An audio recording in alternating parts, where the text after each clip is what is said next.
한국근현대사를 성경적 세계관으로 알리고 전하는 대한역사문화원의 한국근현대사 바로 알기 특강입니다. 이번 시간은 조선에 온 선교사 세 번째 이야기, 조선 백성에게 드리워진 질병의 멍에를 끊어준 의료선교 역사 중 우리나라 최초의 서양식 병원 이야기를 나누어 보겠습니다. 한국보건산업진흥원이 한국 외국인 환자 유치 등록 의료기관을 대상으로 집계한 2022년 외국인 환자 유치 실적 통계 분석 보고서에 따르면 2009년 이후부터 2022년까지 대한민국에서 의료 서비스를 받은 사람이 총 327만 1,574명이나 된다고 합니다. 2020년에 갑자기 그 수가 줄어든 것은 코로나로 인해 외국인들의 입국이 제한되었기 때문이지만 전체적으로는 매년 외국인들이 치료를 목적으로 대한민국 병원을 찾아오는 수가 늘어나고 있습니다. 수많은 외국인이 의료 서비스를 받기 위해 우리나라에 온다는 것은 우리 의료 수준이 높아졌다는 것을 의미합니다. 이런 결과를 얻기까지는 수많은 노력과 헌신의 과정이 있었을 것입니다. 또 시작도 아주 중요하죠. 시작이 없었다면 결과도 없으니까요. 지금부터 의료 강국, 대한민국의 출발점이 어디인지 살펴볼까요? 구한말 기록을 보면 당시 조선의 의술로는 고칠 수 없는 병이 많았던 것 같습니다. 그러다 보니 무당을 불러 구술하는 일이 빈번했죠. 원인도 모르고 치료법도 모르니 지푸라기라도 잡는 심정이었을 것입니다. 구한말 조선 백성들은 질병의 멍에가 당연한 듯 살아갔습니다. 그런데 조선에 이제껏 본 적 없던 신기한 의원이 나타났죠. 바로 조선 최초의 서양식 병원 제중원입니다. 제중원은 1885년 4월 14일 서울 제동, 지금의 헌법재판소 자리에 세워졌습니다. 어떻게 서양식 병원이 조선에 세워지게 되었을까요? 제중원의 시작에는 이 사람, 호러스 뉴턴 알렌이 있었습니다. 1884년 9월 20일 조선에 입국한 그는 의료선교사로 조선에 왔습니다. 당시 조선의 상황은 선교사를 환영하지 않았지만 미국 공사관 의사 자격으로 조선에 입국할 수 있었습니다. 그는 의사이자 선교사로 조선에 왔고 외교관으로 조선에서의 사역을 마무리했습니다. 알렌 선교사가 조선에 입국한 1884년 12월 갑신정변이 일어났습니다. 그러나 뜻밖에도 이 엄청난 사건은 조선 백성의 질병의 멍에를 끊어줄 놀라운 선물을 남기게 됩니다. 갑신정변 당시 고종과 민비의 총애를 받았던 민비의 조카 민영익이 큰 부상을 입게 되었습니다. 15군데가 넘는 큰 자상을 입어 당시 조선의 의술로는 살아나기 힘든 상황이었죠. 그렇게 죽어가던 민영익을 살려낸 사람이 바로 알렌 선교사입니다. 고종은 알렌 선교사가 펼친 서양 의술에 감동을 받았고 알렌 선교사를 호의적으로 대했고 자신의 주치의로 임명했죠. 20년이 지난 1904년 알렌 선교사가 민영익을 치료한 기사가 미국 신문에 실리기도 했습니다. 알렌 선교사는 이 빅 찬스를 놓치지 않았습니다. 그는 고종에게 서양식 병원의 설립을 요청했고 그렇게 광해원이 탄생하게 되었습니다. 1885년 2월 25일 광해원 설립이 허가되었고 4월 14일 드디어 널리 은혜를 베푼다는 뜻을 가진 조선 최초 서양식 의료기관 광해원이 문을 열었습니다. 광해원은 대중을 널리 구한다는 뜻의 제중원으로 이름을 바꾸었고 일반 백성들도 그 혜택을 누리게 되었습니다. 1887년 알렌 선교사가 주미 조선 공사관의 서기로 임명되면서 헤론 선교사가 제중원의 2대 원장이 되었습니다. 헤론 선교사는 1885년 6월 21일 조선에 왔습니다. 그는 의사로서 최선을 다해 조선 백성을 대했을 뿐만 아니라 나의 임무는 위대한 의사, 예수님에 관해 알리는 것이며 단순히 의학 기술을 베푸는 데 있지 않습니다. 이들을 위해 돌아가신 구세주를 전하기를 간절히 바라고 있습니다라며 조선 백성의 영원 구원에 열정적이었습니다. 헤론 선교사는 미국 동남부의 명문 테네시 대학을 학교 설립 이래 최우수 성적으로 졸업할 만큼 유능한 인재였습니다. 학교 측에서도 헤론에게 교수직을 제안했을 정도였으니까요. 하지만 헤론 선교사는 그 제안을 마다하고 조선에 왔습니다. 그가 늘 말하던 대로 위대한 의사이신 예수님을 조선 백성에게 전하여 조선을 자유롭게 하기 위해서 말이죠. 제중원의 2대 원장이 된 헤론 선교사는 외국인 거주지에 있던 제중원을 지금의 을지로 입구인 구리개로 이전합니다. 좀 더 많은 사람이 쉽게 제중원에 올 수 있게 하려는 배려였습니다. 구리개로 이전한 제중원은 본격적으로 외과 수술을 시작했고 남자 의사에게 치료받기를 꺼리는 여인들을 위해 여성 의사를 초빙해 부인과를 개설해서 누구나 진료를 받을 수 있도록 병원 문을 활짝 열었습니다. 헤론 선교사는 종종 사무엘 무어 선교사를 제중원에 초청해 예배드리고 환자들에게 복음을 전했습니다. 아무리 훌륭한 지식을 쌓고 몸이 건강해도 예수님을 영접하지 못한다면 그 모든 것이 아무 소용이 없다는 것을 알았기 때문에 헤론 선교사는 조선 백성들에게 가장 중요한 구원자 예수님을 알리려 했던 것입니다. 헤론 선교사는 1890년 6월 조선 선교서회를 창설하여 복음을 전하는 소책자들을 인쇄하여 출판하는 일에 아주 열정적이었습니다. 그는 조선에서 문서 선교의 중요성을 주장한 첫 번째 선교사였습니다.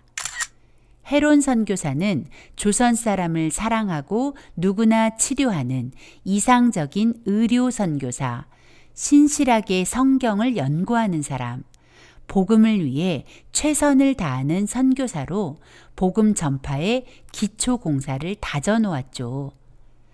그렇게 조선에서 사역한 지 5년이 되던 1890년 7월 26일 그는 전염성 이질로 주님의 부름을 받았습니다. 당시 서울 사대문 안과 도성 주변에는 외국인들을 매장하는 것이 법으로 금지되어 있었습니다. 조선 조정이 허락한 부산, 원산, 인천의 일부 지역에만 외국인을 위한 묘지가 허락되었습니다. 외국인의 수가 늘어나자 프랑스 공사관에서 외국인 시신을 매장할 부지를 요구하기 시작했고 마침 헤론 선교사의 죽음으로 그 일이 급속히 추진되면서 양화진에 외국인 묘지가 생기게 된 것입니다. 이렇게 헤론 선교사는 이틀 후인 7월 28일 양화진에 묻힌 최초의 선교사가 되었습니다. 헤론 선교사 이후로 많은 선교사가 목숨을 바쳐 조선에 복음을 전하다가 그 달려갈 길을 다하고 양화진에 묻히게 되었습니다. 이 사람은 누구일까요? 이 사람은 고종의 시의, 즉 주치의였습니다. 그리고 제중원의 4대 원장이기도 했죠. 이 사람은 우리나라 최초의 의과대학을 신설하여 우리나라 최초 의사 7인을 배출한 의학 교수였습니다. 그리고 우리나라 최초의 종합병원인 세브란스 병원을 세운 의사였죠. 이 사람은 누구일까요? 올리버 에비슨 선교사입니다. 이 그림은 에비슨 선교사의 사역을 아주 잘 묘사하고 있죠. 그림의 가장 뒤편에 보이는 기와집은 우리나라 최초의 근대식 병원 제중원, 그리고 그 앞에 7명의 흰옷을 입은 사람들은 우리나라 최초 의사 7인, 마지막으로 맨 앞 나이든 할아버지가 앉고 있는 건물은 우리나라 최초의 종합병원 세브란스 병원입니다. 캐나다에서 의사로 성실히 일하던 에비슨 선교사는 선교사들을 돕는 일에 앞장섰던 사람이었습니다. 그러던 중 언더우드 선교사의 권유로 조선 선교사로 헌신하게 되었습니다. 캐나다 감리교회 소속이었던 그는 하나님의 일을 하는데 교파는 상관이 없다며 1893년 6월 미국 북장로회 파송을 받아 조선에 왔습니다. 부산에서 언어 공부를 하던 중 제중원 원장직을 제의받고 서울로 오게 됩니다. 1대 원장 알렌 선교사를 거쳐 2대 원장이었던 헤론 선교사가 하나님의 부름을 받고 난 후 빈튼 선교사가 제중원의 3대 원장이 되었습니다. 그러나 안타깝게도 시간이 흐르면서 조선 왕실과 제중원은 잦은 마찰이 있었습니다. 마찰의 원인은 복음을 전하는 일과 운영권을 가진 왕실의 운영상 비리 때문이었습니다. 사실 운영비의 대부분이 선교부로부터 오고 있었습니다. 이런 상황 속에서 결국 빈튼 선교사는 제중원의 원장직을 내려놓게 되었고 에비슨 선교사에게 제중원의 4대 원장을 맡아달라는 제의가 들어온 것입니다. 에비슨 선교사는 원장직을 수락하는 조건으로 조선 왕실이 운영에서 빠지는 것과 그 운영권을 미 북장로회로 넘겨주는 것을 제안했습니다. 드디어 1894년 조선 왕실이 가지고 있던 제중원의 운영권은 미 북장로회로 넘어왔고 제중원은 비로소 완전한 선교병원이 되었습니다. 미 북장로회가 운영권을 가지게 되면서 제중원은 더 많은 사람에게 의료 혜택을 줄 수 있게 되었습니다. 이곳은 어디일까요?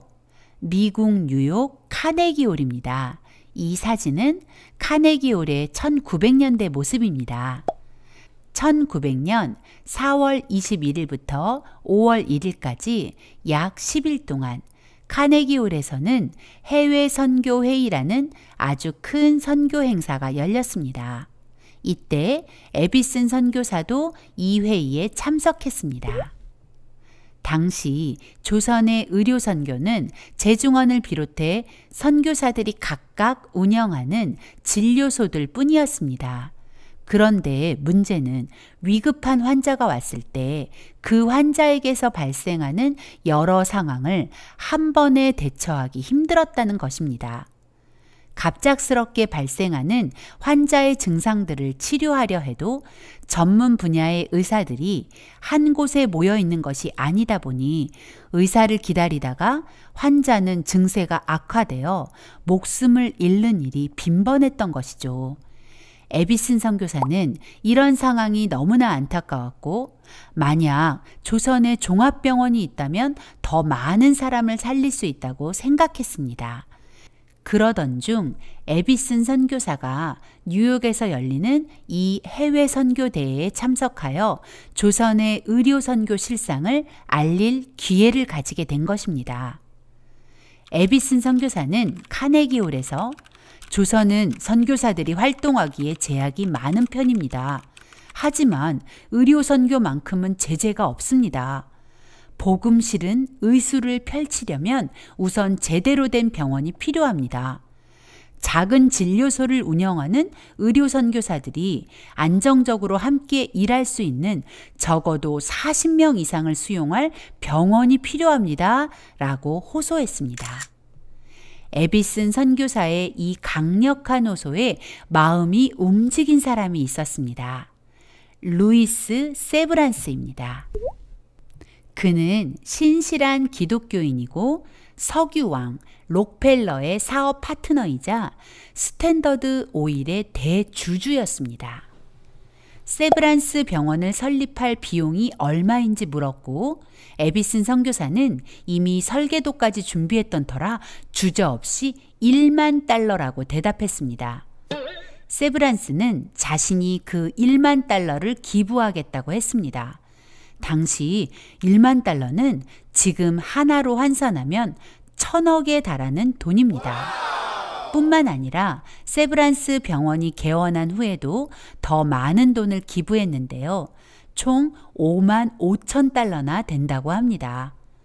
세브란스는 1913년 세상을 떠나며 아들 존에게도 세브란스 병원을 도우라는 유언을 했고 그의 아들 존은 1934년까지 20년간 12만 4,500달러를 기부했다고 합니다. 이에 그치지 않고 생전에 존 세브란스 재단을 만들어 지금까지도 그 도움을 지속하고 있다고 합니다. 그렇게 탄생한 병원이 바로 세브란스 병원입니다. 세브란스의 아름다운 섬김을 기념하기 위해 병원의 이름을 세브란스로 지었다고 합니다. 지금의 서울역 앞 연세재단 빌딩 자리에 40병상 규모로 지하 1층과 지상 2층 건물에 입원실, 진찰실, 수술실, 실험실, 약국 등과 보일러, 증기탕 시설, 엑스레이 촬영기, 압축 공기 기구, 물리치료 기구 등을 갖춘 최신식 종합병원이 탄생했죠. 1904년 9월 23일 봉헌식과 함께 정식으로 문을 연 후 10월 4일 세브란스 병원의 첫 수술이 진행되었습니다. 그 수술은 백내장 수술이었는데 에비슨 선교사는 조선 백성을 빛으로 인도한다는 의미를 담아 그 수술을 첫 수술로 결정했다고 하네요. 에비슨 선교사는 세브란스 병원 내에 의학 전문학교를 신설하고 우수한 의료 인재 양성에도 힘썼습니다. 허스트 선교사를 의학교 교수로 영입하고 나서 의료 교육은 더 체계적으로 이루어졌다고 합니다. 이 사진은 세브란스 병원에서 수술하는 에비슨 선교사, 허스트 선교사, 그리고 뒤편 중앙에 보이는 사람이 백정 출신 의사, 우리나라 최초의 7인의 의사 중 하나인 박서양입니다. 백정, 박가, 박성춘의 아들이죠. 에비슨 선교사는 자기 같은 외국인 의사 몇 명만으로 조선 의료를 책임질 수 없다는 사실을 깨달았습니다. 결국은 조선인 의사들이 조선인을 돌보아야 하기 때문에 더 많은 의사를 교육시켜 배출하는 일이 시급하다고 생각했죠. 그는 조선인 의학생들을 가르치기 위해 한글로 된 해부학 교과서가 필요하다는 것을 절감했습니다. 에비슨 선교사는 열정을 다해 해부학 책을 번역했지만 원고가 사라지거나 불에 타는 좌절을 맛보아야 했습니다. 그러나 에비슨 선교사는 포기하지 않고 마침내 김필순 번역, 에비슨 교열의 첫 한글 해부학 교과서인 해부학을 1906년 완성했습니다. 그 후로도 여러 교재를 한글로 집필해 조선인 의사를 키우는 일에 최선을 다했습니다. 세브란스 병원 의학교는 1908년 우리나라 최초의 의사 면허를 부여받은 제1회 졸업생 7명을 배출했습니다. 1909년 학교 이름을 세브란스 의학교로 개칭하였고 1913년에는 서울에 있던 각 선교 교파가 공동으로 세브란스에 지원하게 되면서 학교 이름을 세브란스 연합의학교로 바꾸었습니다. 1917년에는 전문학교 규칙에 따라 세브란스 연합의학전문학교로 인가되었습니다. 당시 일제에 의해 운영되던 관립의료기관이나 학교와는 달리 세브란스는 유일하게 조선인을 위한 병원이자 의학교육기관이었습니다.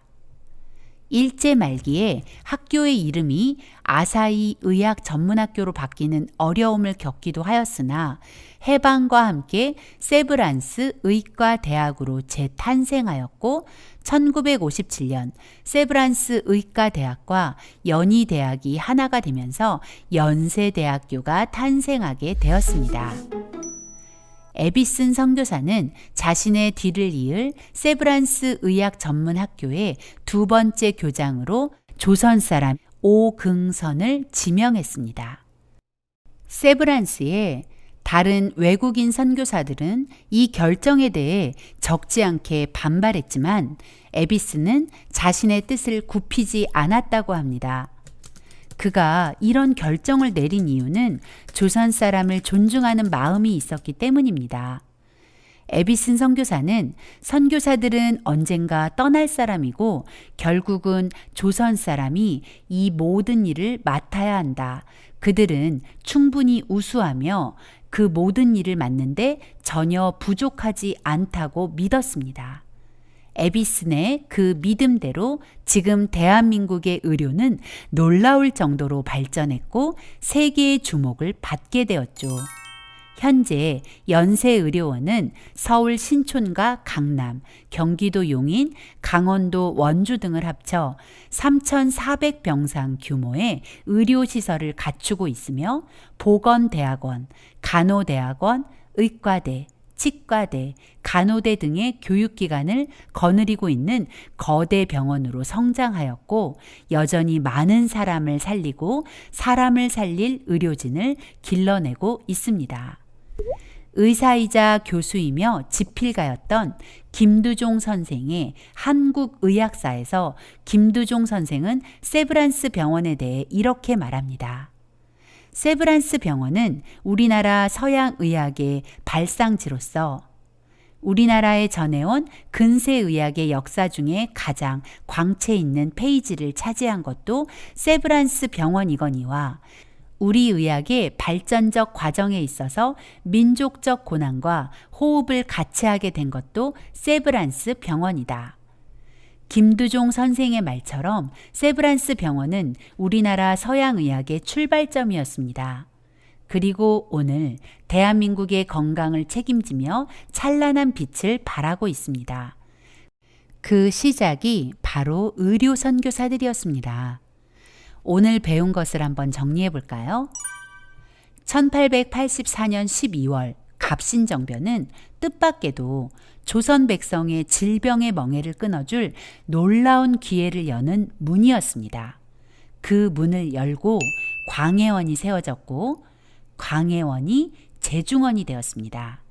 제중원은 4명의 선교사 원장을 거치며 점점 조선 백성에게 드리워진 질병의 멍에를 끊어갔습니다.